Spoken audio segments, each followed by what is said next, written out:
நாளைக்கு கல்யாணம் மேடம் உங்களுக்கு.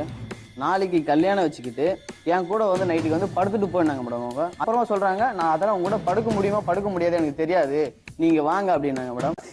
ஏழை கிறுக்கு பிடிச்சி அழுவீங்க உங்களுக்கு காம வெறி பிசாசுகளா? நீங்க சொன்னீங்க இவர் தான் உங்க மனைவியை மிரட்டுறாங்கன்னு. ஆனா அவர் சொல்றது வந்து உங்க மனைவி தான் இவரை மிரட்டுறேன். இல்ல அவங்க மிரட்ட மாட்டாங்க.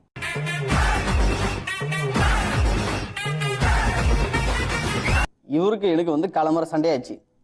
அன்னைக்கு வந்து அவங்க வந்து என்கிட்ட காசு 1000 ரூபாய் கேட்டாங்களா இல்லைன்னு கேட்க சொல்லுங்க.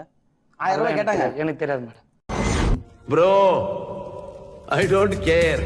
இப்போ உங்க மனைவி இப்போ அவரை பார்த்துட்டு தான் இருக்கு. ராத்திரி பூரா நம்ம கூட தானே இருந்தா. சரி, இப்போ ஒரு விஷயம் சொல்லுங்க, உண்மையை சொல்லணும். ரிப்போர்ட்டர்ஸ் எல்லாம் சொல்லிட்டாங்க, உங்க மனைவி உங்களை இங்க வரும்போது என்ன சொல்லி கூட்டிட்டு வந்தாங்க? மாட்டிக்கினாரு ஒருத்தரு மாட்டிக்கினாரு.